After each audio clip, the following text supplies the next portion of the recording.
Salut les copains, j'espère que vous allez bien et que vous êtes en super forme aujourd'hui. C'est vendredi, c'est le week-end, donc on est détendu à la maison. Tiens, je me souviens, quand j'étais encore sur les bancs, j'avais des copains qui aimaient s'asseoir au fond de la classe, un peu comme moi en ce moment. Et puis ceux qui préféraient s'asseoir au milieu.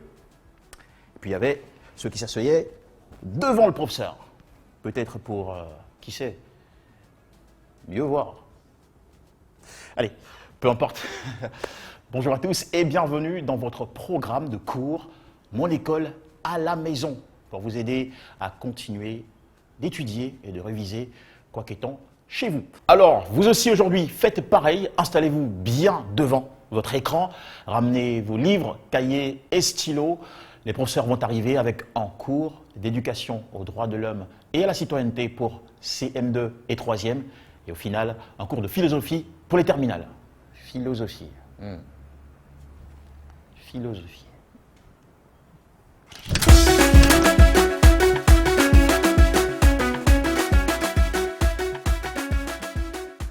Bonjour chers élèves, je suis M. Tsebi, votre maître de CM2. Aujourd'hui, nous allons faire une leçon de DAC dont le thème est les règles d'hygiène de vie, de protection de l'environnement et du développement durable. Dans la classe antérieure, vous avez étudié les intoxications alimentaires et les intoxications médicamenteuses. On vous a dit qu'une intoxication alimentaire est une intoxication provoquée ou encore un empoisonnement provoqué par les aliments avariés. Mais aujourd'hui, nous allons voir un autre type d'intoxication. Pour cela, je vous demande de prêter attention à la situation que je vais vous lire. Lors de la visite à leurs camarades absents depuis quelques jours, les élèves de CM2 de Bukorozi Danga sont informés qu'ils souffrent d'une intoxication à l'eau de Javel. Pour éviter que cela ne leur arrive, ils décident de s'informer sur les règles d'utilisation des produits phytosanitaires et caustiques, comprendre leur importance et les respecter. Dites l'information que les élèves ont reçue. Leurs camarades souffrent d'une intoxication à l'eau de Javel. Face à cette information, quelle est l'attitude de ces camarades? Les camarades décident de s'informer sur les règles d'utilisation des produits phytosanitaires et caustiques, comprendre leur importance et les respecter. Alors, notre leçon du jour est les intoxications aux produits phytosanitaires et caustiques. D'abord, nous allons définir ce que c'est qu'une intoxication aux produits phytosanitaires et caustiques. Ensuite, dire les mesures à prendre pour éviter l'intoxication aux produits phytosanitaires et caustiques. Et enfin, donner l'importance du respect des mesures contre les intoxications aux produits phytosanitaires et caustiques. Définition. Qu'est-ce qu'une intoxication aux produits phytosanitaires et caustiques? Une intoxication aux produits phytosanitaires et caustiques est un empoisonnement dû aux produits d'entretien et de nettoyage. Comme par exemple, les produits phytosanitaires et caustiques, nous avons les insecticides, les pesticides, les herbicides. Pour ce qui est des produits caustiques, comme il a été dit dans la situation, nous avons l'eau de Javel, l'acide muriatique qui est utilisé pour nettoyer les WC, et aussi nous avons les engrais dans les produits phytosanitaires et caustiques. En ce qui concerne les mesures à prendre pour éviter l'intoxication aux produits phytosanitaires et caustiques, il y a plusieurs mesures à prendre. D'abord, après avoir utilisé les produits phytosanitaires et caustiques, nous devons nous laver soigneusement les mains avec de l'eau propre et du savon pour éviter de nous intoxiquer. Ensuite, lorsque nous devons utiliser les produits phytosanitaires et caustiques, nous devons porter des combinaisons pour éviter d'être intoxiqués, c'est-à-dire porter un vêtement qui couvre tout le corps, porter des gants, des masques, un cache-nez et des lunettes.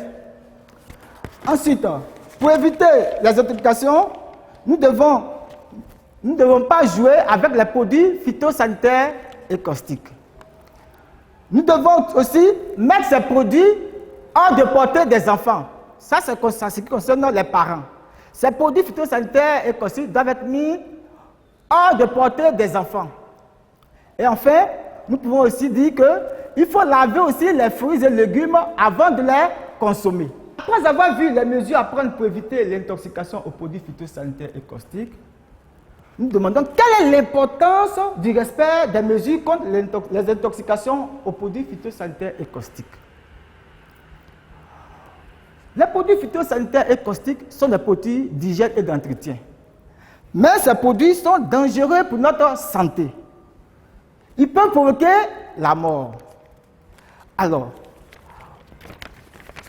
après avoir défini ce que c'est qu'une intoxication aux produits phytosanitaires et caustiques, les mesures à prendre pour éviter l'intoxication aux produits phytosanitaires et caustiques, et l'importance du respect des mesures des mesures contre les intoxications aux produits phytosanitaires et caustiques, qu'est-ce que nous pouvons retenir de cette leçon? Alors, ce qu'il faut retenir, c'est que les produits phytosanitaires et caustiques sont des produits d'hygiène et d'entretien, mais ils sont dangereux pour notre santé. Alors, je ne dois pas jouer avec ces produits. Je dois me laver les mains après leur manipulation. Alors, après avoir écouté tout ce qui a été dit, nous allons vous proposer un exercice pour voir si vous avez compris la leçon. Alors, écoutez très attentivement. Complète les phrases avec les mots suivants. A. Laver les mains. B. Produits phytosanitaires et caustiques. C. Dangereux. Écoutez très bien la phrase. Les ... sont ... pour ma santé. C'est pourquoi je dois me ... après leur manipulation. Alors, nous devons remplacer les par les mots que nous avons cités. On a dit A. Laver les mains. B. Produits phytosanitaires et caustiques. C. Dangereux. Alors, on dira les produits phytosanitaires et caustiques sont dangereux pour ma santé. C'est pourquoi je dois me laver les mains après leur manipulation. Donc, on retient que les produits phytosanitaires sont dangereux pour ma santé. C'est pourquoi je dois me laver les mains après leur utilisation. Chers élèves, au thème de notre leçon, nous vous invitons de mettre à profit le confinement. En étudiant vos leçons, en révisant vos leçons, parce que vous avez votre examen de fin d'année. Alors, révisez toutes vos leçons et à bientôt.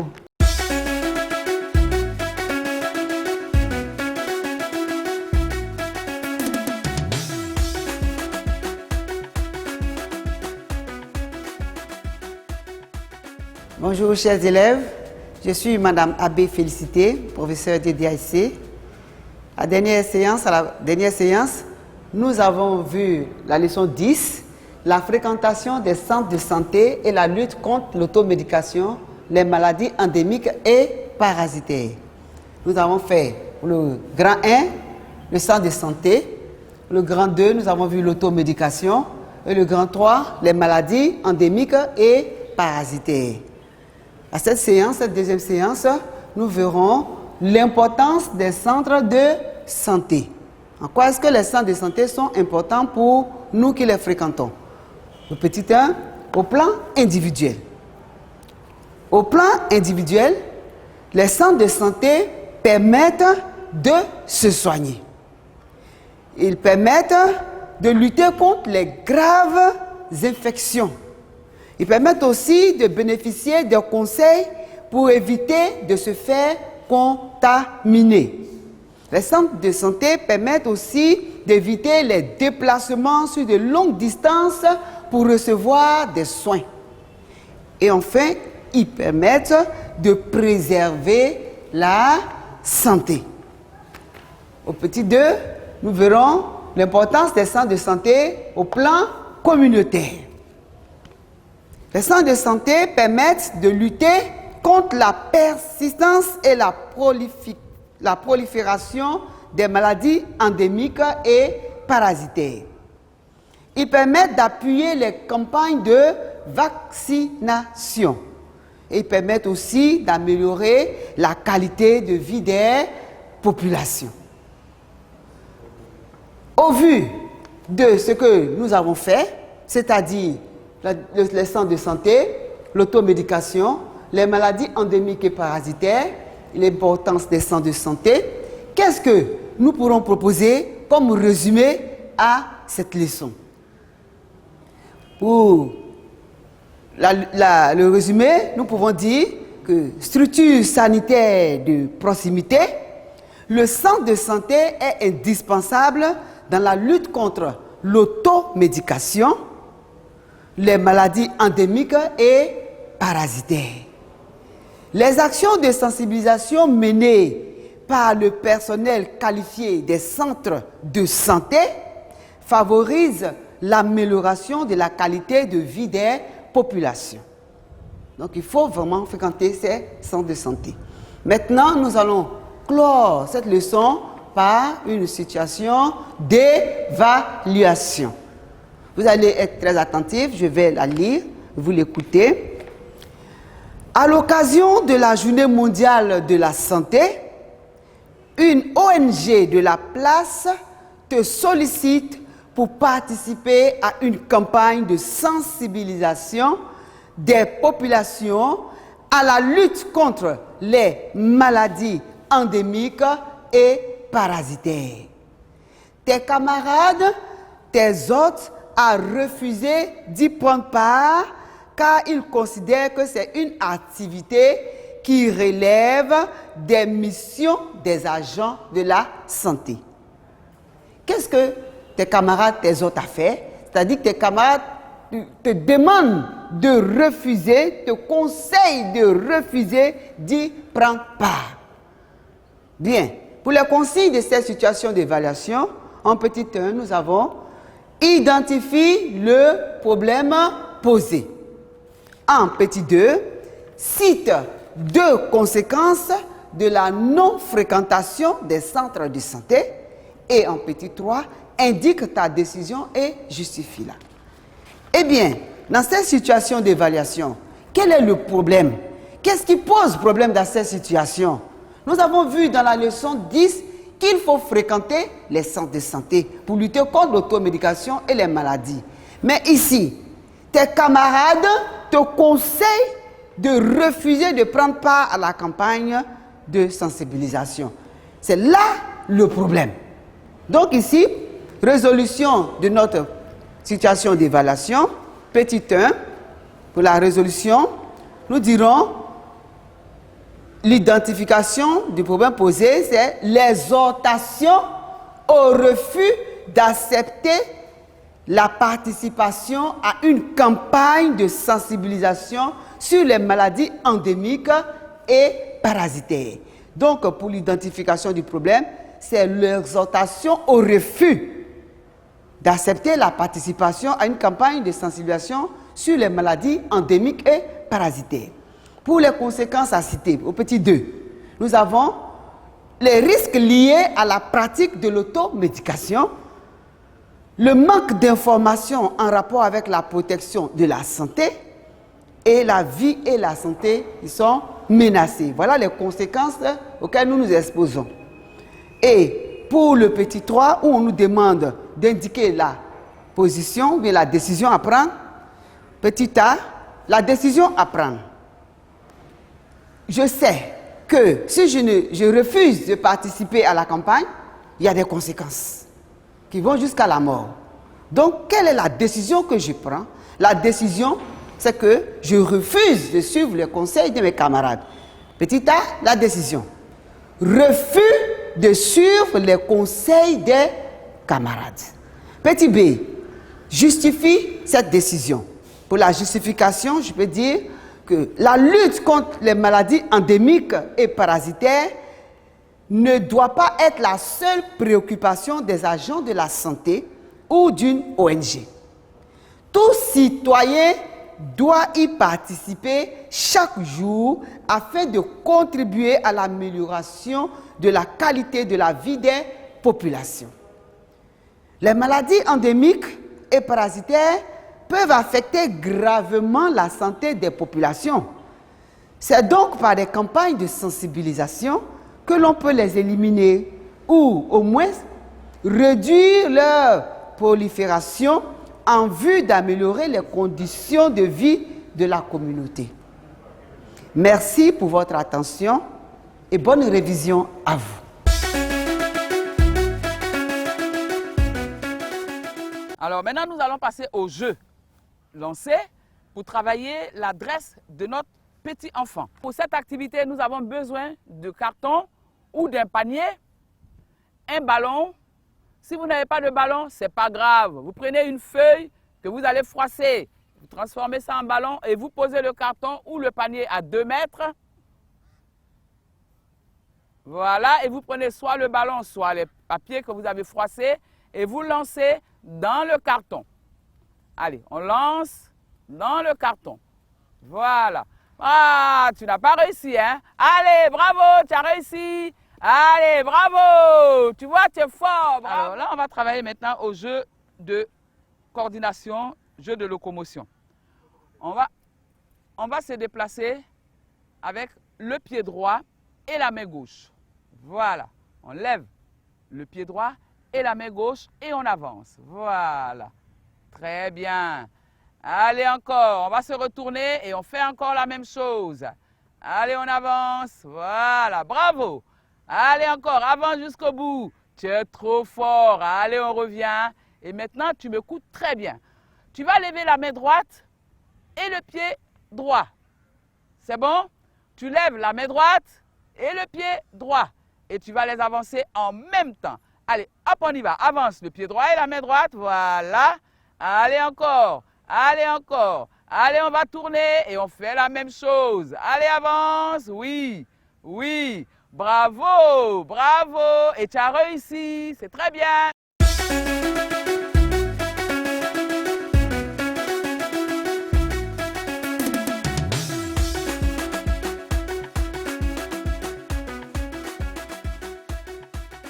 Bonjour, je me nomme Kamenan Fils Paul Honoré, professeur de lycée.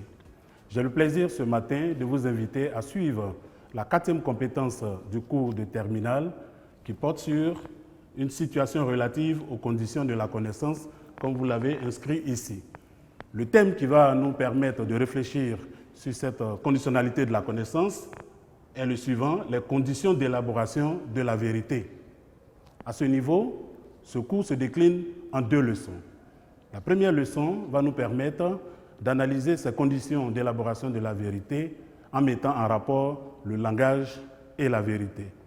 Pour ce faire, nous avons 3 notions qui vont nous accompagner et nous permettre justement de pouvoir déceler ce que renferme le concept de vérité. Ces notions sont la vérité elle-même, langage et communication. En guise d'introduction, vous savez comme moi qu'il est aisé aujourd'hui à chacun de nous de reconnaître que la question de la vérité pose problème à cause non seulement de sa polysémie, mais surtout des différentes formes de communication auxquelles elle donne droit et de son rapport qui est souvent très problématique avec la question de la vérité. C'est pourquoi, à notre niveau, nous allons décliner notre réflexion en 3 grandes séquences. Mais pour ce matin, je vous invite à suivre les 2 grandes séquences qui vont porter sur le grand 1, comme vous le voyez, les différentes formes de communication, et le grand 2 sur les différents types de communication. À ce niveau, je souhaiterais vous inviter à marquer un intérêt surtout pour ce grand 1 qui va porter sur les formes de communication. Et donc, pour pouvoir mieux comprendre cela, nous allons d'abord chercher à caractériser la communication et le langage. Il n'est un secret pour personne, vous le savez très bien, chers amis jeunes, que nous avons l'habitude de dire que les animaux communiquent au même titre que l'homme, au point où certains ont eu à faire des analyses et à montrer que nous pouvons assimiler la communication animale au langage humain. C'est pourquoi dans le petit 1, nous allons voir de quoi il s'agit en réalité dans la communication animale. Vous savez comme moi que communiquer, c'est le fait de partager, de mettre en commun un ensemble d'informations en vue de véhiculer un message. Et lorsqu'on véhicule ce message, on transmet une information qui pourrait entraîner une certaine conduite. Et c'est à ce niveau que l'éthologue allemand Karl von Frisch a eu à faire des études sur les abeilles qu'on peut généraliser au niveau des animaux pour montrer qu'on pourrait qualifier la communication animale de langage parce qu'il estime qu'il y a des informations qui sont données et qui, n'est-ce pas, demandent une certaine conduite de la part des congénères, surtout au niveau des abeilles. C'est donc dire que si communiquer, c'est transmettre des informations, c'est qu'à ce niveau, l'éthologue, mais aussi beaucoup parmi nous, avons raison de dire que les animaux aussi communiquent. Mais faut-il pour autant en conclure que cette communication peut être qualifiée de langage? C'est justement pour comprendre cette idée que nous sommes autorisés à voir un petit de qu'est-ce qui fait la spécificité du langage humain. En réalité, le langage humain est loin d'être assimilable à la communication animale, car cette communication animale, elle est à la fois stéréotypée, fixe, invariable. Ça veut dire que c'est toujours la même information qui est donnée et cela ne nécessite pas un dialogue et même une conduite appropriée pour qu'il y ait une réponse. C'est pourquoi la communication chez l'homme a une certaine spécificité qu'il faut que vous sachiez. En effet, au niveau de l'homme, il y a effectivement communication, échange entre individus de messages et d'informations. Mais cette communication met en exergue à la fois, comme l'a montré les linguistes d'ailleurs, insignifiant et insignifié.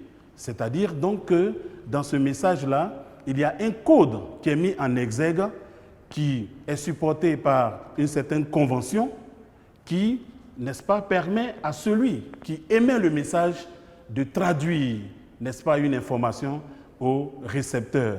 De sorte que, lorsque le récepteur a l'information, il est capable de lui porter une réponse. Ça veut dire que chez l'homme, le langage est plus dynamique.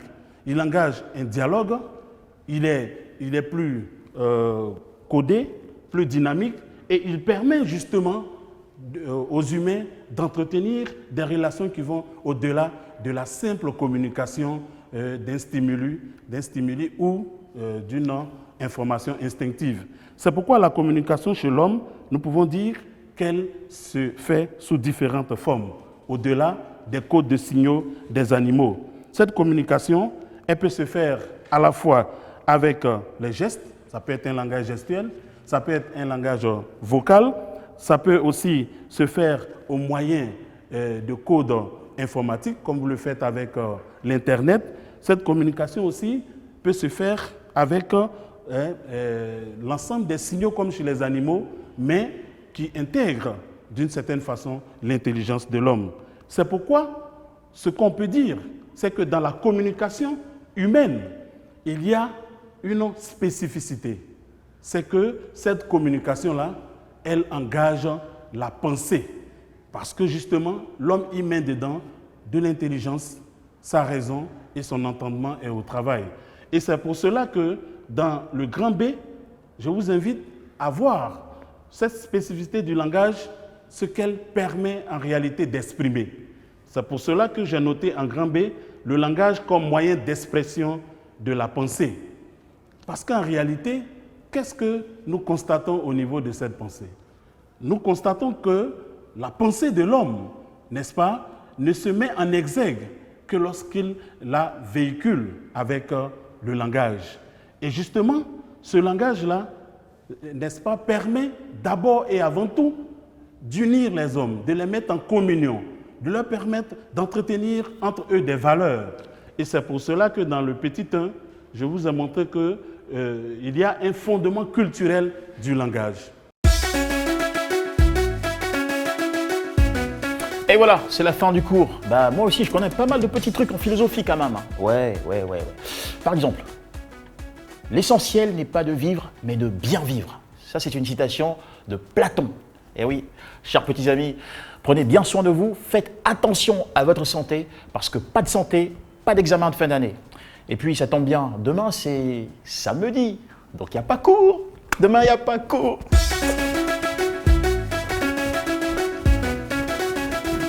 Attention, j'avais oublié les copains, vous pouvez toujours aller réviser en allant sur le site école-ci.online. Allez, bon week-end à tous et on se retrouve la semaine prochaine.